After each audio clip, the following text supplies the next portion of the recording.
Time now for Market Watch, brought to you by Heston by Massey Ferguson.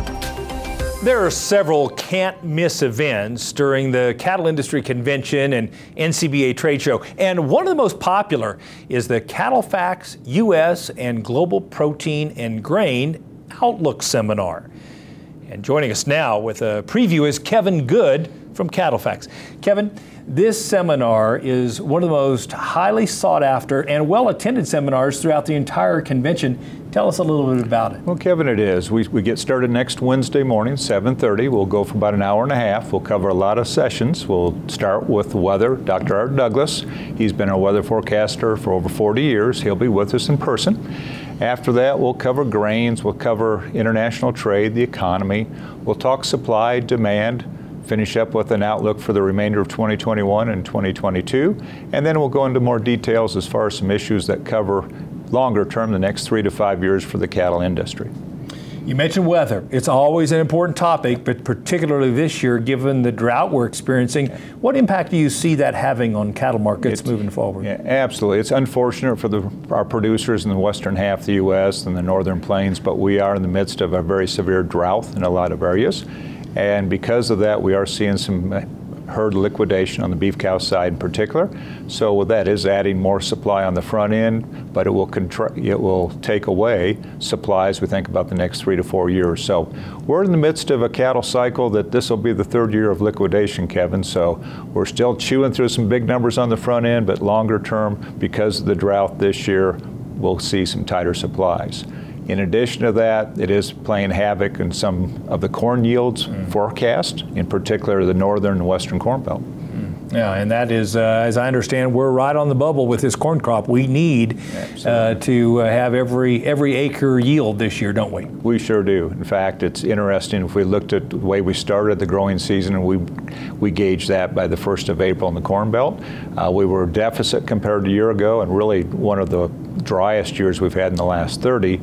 Fortunately, here in the month of July, moisture conditions have improved tremendously. So as we go into late summer and into the fall, hopefully that'll mean yields that are appropriate. That's good. So talk to us about some of just the supply and demand fundamentals that have been driving this market and how you see that changing over the next 6 or 8 months. Yeah, really, if you think about it in a rearview mirror, because of COVID in 2020, we were not able to harvest a lot of cattle, so we ended up pushing those cattle back. We're in the midst of those cattle. We are in the process gradually of getting ourselves back in better shape. There's still a pretty big front-end supply in the feed yards, but you can see some light at the end of the tunnel. This will be the 3rd month in a row of lighter placements, so there's less cattle out there for late fall, winter, and that'll be the case again next year. So the supply side is going to be more positive as we go forward. Okay. You know, we talk about the demand side, it's exceptional. And as you think about where we're at, economy's reopening, so food service is exceptional there. Retail has been good all the way through, and trade is record large. So let's project ahead to fall a little bit. What is your crystal ball telling you about this feeder calf market, and what does that mean about some marketing decisions cow-calf producers should be making? You know, it's interesting because some of the early video sales that have been taking place here through the summer, forward sales for the calf market and yearlings are roughly about $20 a hundredweight higher than they were a year ago, in some case more than that. So you can see some optimism out there.